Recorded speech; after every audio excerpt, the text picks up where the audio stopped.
ప్రస్తుతం మన జోగులాంబ గద్వాల జిల్లా గద్వాల మండలంలోని పూడూరు గ్రామంలో ఉన్నాం.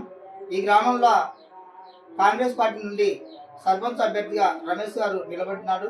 మరి గ్రామంని ఏ విధంగా డెవలప్ చేస్తారు, అసలు రాజకీయంలోకి రావాలనే సంకల్పం ఏ విధంగా వచ్చిందనే అంశం పైన ఆయన అడిగి తెలుసుకుందాం.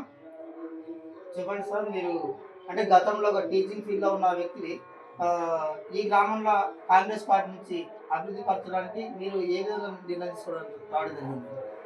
ప్రస్తుతము మా యొక్క పూడూరు గ్రామ పంచాయతీ ఇన్సిడెంట్ అయింది. దాంట్లో భాగంగా నేను ప్రైవేట్ ఉద్యోగం చేస్తూ ఈ యొక్క గ్రామ సమస్యలపైనటువంటి అవగాహనతో గత సంవత్సరాల నుంచి దాదాపుగా ఎన్నో సంవత్సరాల నుంచి ఈ సమస్యలు పేరుకుపోయినాయి. తర్వాత విద్యాపరంగా వైద్యపరంగా మా యొక్క గ్రామంలో చాలా సమస్యలు ఉన్నాయి. ఇంతవరకు పిహెచ్సిలో డాక్టర్ లేడు. తర్వాత ఏదైనా చిన్న సమస్య వస్తే కూడా గద్వాలకి వెళ్ళాలి. ఆ యొక్క చాలా ఇబ్బందులు ఉన్నాయి. గర్భిణీలకైతేమి, ముసలి వాళ్ళకైతేనేమి, యువనస్తులకైతే ప్రతి ఒక్కరు కూడా చాలా ఇబ్బంది ఉంది. తర్వాత దాని విషయం పైన కూడా పూర్తి క్లారిటీ ఉంది. అదేవిధంగా విద్య చాలా వెనుకబడినది. మా యొక్క గ్రామంలో ఎన్నో రకాలుగా చాలా ఇబ్బందులు ఉన్నాయి. మరి ప్రాముఖ్యంగా ఒక రెసిడెన్షియల్ స్కూల్ రాలేదు, ఒక హాస్టల్ రాలేదు. మరి విద్వత్ గద్వాలగా ఏర్పడినప్పటి నుంచి మా యొక్క గ్రామం దాదాపు శోభనాద్రి పరిపాలించిన మా గ్రామంలో పురాతన కాలమైనటువంటి చరిత్ర కలిగినటువంటి మా యొక్క గ్రామం అయినా కూడా విద్యాపరంగా చాలా వెనుకబడ్డది. నేను ఆ దిశగా ప్రయత్నం చేస్తాను. మరి ముఖ్యంగా నేను చదువుకున్న వ్యక్తిని కాబట్టి ఆ యొక్క ప్రతి సమస్య పైన కూడా మంచి అవగాహన కలిగి ఉన్నాను.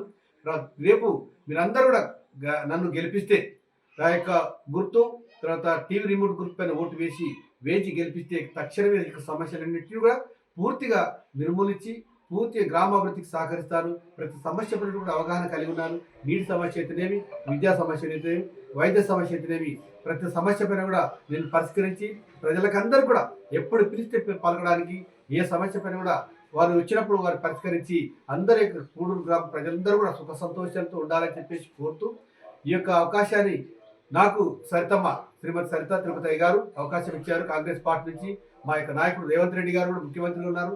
వారి సహకారంతో మనోరవి గారు ఎంపీగా ఉన్నారు. వారి సహకారంతో మా యొక్క గ్రామాన్ని అభివృద్ధి చేసుకుంటారని చెప్పి ఆశిస్తున్నాను. మరి ప్రాముఖ్యంగా మీ ప్రజలందరూ కూడా వేడుకుంటున్నాను, ఆ యొక్క టీవీ రిమోట్ పై ఓటు వేసి అత్యధిక మెజార్టీ గెలిపించాలని ప్రార్థిస్తున్నాను. ఇప్పటి వరకు మీరు టీచింగ్ ఫీల్డ్ లో ఉన్నారు కదా, అసలు రాజకీయంలో అడుగు పెట్టాలని మీరు ఎవరిని ఆదర్శంగా తీసుకొని ఈ రాజకీయంలో రావడం జరిగింది? నేను యువతను ఆదర్శం తీసుకొని యువత ఖచ్చితంగా రాజకీయాల్లోకి రావాలి. మరి విద్యావంతులు కూడా రాజకీయంలోకి రావాలి. ఎప్పుడైతే విద్యావంతులు రాజకీయాల్లోకి వస్తే ఆ యొక్క సమూలమైనటువంటి సమస్యలు కూడా ప్రతి సమస్య కూడా ఆ యొక్క పరిష్కారం దొరుకుతుందని ఆశిస్తున్నాను. మరి మిగతా వాళ్ళు కాకుండా నేను ఖచ్చితంగా ఈ యొక్క రాజకీయాల్లో కూడా రావడానికి ముఖ్యంగా యువతను, అదేవిధంగా మరి రేవంత్ రెడ్డి గారు కూడా యువత రాజకీయాలకు రావాలి, చదువుకున్న వాళ్ళు రాజకీయాలకు రావాలని చెప్పేసి ఆయన పిలుపునివ్వడం జరిగింది. ఆ యొక్క పిలుపుని అందుకొని ఆ యొక్క నేను చేసే ఉద్యోగాన్ని కూడా ఈరోజు వదులుకొని రాజకీయాలకు వచ్చి మా యొక్క గ్రామ అభివృద్ధి కోసం పాటుపడాలనే ఉద్దేశంతో ఇక్కడ రావడం జరిగింది. ఇప్పటి వరకు ఈ పూడూరు గ్రామం నుండి మీరు ప్రచారం చేస్తున్న సమయం లోపల యువత నుంచి కానీ, మరి పెద్ద మనుషుల సమస్యల నుంచి కానీ, మరి గ్రామ ప్రజల నుంచి మీకు ఏ విధంగా స్పందన ఉంటుంది? దాదాపు ప్రతి ఒక్కరు కూడా నన్ను ఆదరిస్తున్నారు. మీరు కొత్తగా రాజకీయాలకు వచ్చినారు, సమస్యలపైన అవగాహన ఉంది, వారికి కూడా మేము మోటివేట్ చేసి ఈ విధంగా సమస్యలను పరిష్కరిస్తారని చెప్పి చెప్పడం జరుగుతుంది. కాబట్టి అందరూ కూడా యువత అయితేనేమి, చదువుకున్న విద్యావంతులు అయితేనేమి, తర్వాత ఉద్యోగస్తులు అయితేనేమి, మరి పేదలైతేనేమి, వృద్ధులైతేనేమి ప్రతి ఒక్కరు కూడా చాలా సానుకూలంగా స్పందిస్తూ ఓటు వేస్తామని చెప్పి తెలియజేస్తున్నాడు. అంటే చాలా గ్రామాల లోపల సర్పంచ్ గెలిపొందిన తర్వాత అప్పటి వరకు మాత్రమే గ్రామంలో ఉంటారు, కానీ మళ్ళీ తర్వాత యథావిధిగా వాళ్ళ పనులు చూసుకోవడానికి కానీ, మరి అదేవిధంగా గద్వాలలో స్థిరపడడం కానీ ఇట్లా జరుగుతుంటది చాలా గ్రామాలలో. మీరు నిత్యంగా ప్రజలకు అందుబాటులోనే ఉంటారా? నిత్యం నేను ఇక్కడనే ఇల్లు కట్టుకోవడానికి దాదాపుగా పుట్టింది పెరిగింది ఈ గ్రామంలో కాబట్టి ఖచ్చితంగా అందుబాటులో ఉంటాను. ఏ రాత్రి ఎవరికి ఆపద వచ్చినా కూడా వారిని ఆదుకోవడానికి నేను సిద్ధంగా ఉంటాను. ప్రతి క్షణం ప్రజల కోసం తప్పిస్తాను, గ్రామాభివృద్ధి కోసం తప్పిస్తాను. ఈ యొక్క పూడూరు గ్రామంలో సర్పంచ్ చాలా మంది చాలా పార్టీల నుంచి పోటీ చేస్తున్నారు. మీరు రమేష్ గారిని గెలిపించాలని తపన మీకు ఎందుకోసం వచ్చింది? చాలా మంది కూడా సర్పంచ్ నిలబడినారు కదా, వాళ్ళు గెలిపించిన సమయంలో గ్రామాన్ని అభివృద్ధి పరుస్తారని నమ్మకం లేదా? ఈ రమేష్ అనే క్యాండిడేట్ పైన నమ్మకం వెళ్ళగలిగింది?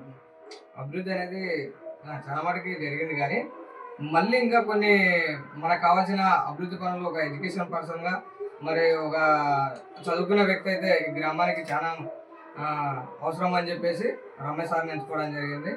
అందులో ఆయన మన గ్రామంలో జరిగే ప్రతి విషయాన్ని క్షుణ్ణంగా పరిశీలించి మన గ్రామానికి ఎన్ని నిధులు వస్తాయి, ఎంత నిధులు ఎలా ఖర్చు పెట్టాలి, ఎవరెవరికి ఏం చేయాలనే ఆలోచన ఆయన చదువుకున్న వ్యక్తి కాబట్టి ఆయనకు ఉంటుందని నా అభిప్రాయంతో ఆయనకు మద్దతు తెలుపుతున్నాను. ఇప్పటివరకు మీ యువత నుంచి ఈ సర్పంచ్ అభ్యర్థికి ఎట్లా ఉంది మద్దతు? మా యూత్ నుంచి అయితే దాదాపుగా యూత్ మొత్తం రమేష్ సార్కే సపోర్ట్ చేస్తున్నాము. ఒక 20-30 మంది యూత్ సార్కే సపోర్ట్ చేసి సార్ని గెలిపించుకోవాలని తపన చేస్తున్నారు. అందరూ ప్రజలు కూడా మాకు సహకరించి మరి రమేష్ సార్ని గెలిపించాలని మేము మనవి చేసుకుంటున్నాము. మరి రిమోట్ గుర్తుకు ఓటేసి ప్రతి ఒక్కరూ సార్ని అత్యధిక మెజార్టీతో గెలిపించగలరని మనవి చేసుకుంటున్నాను.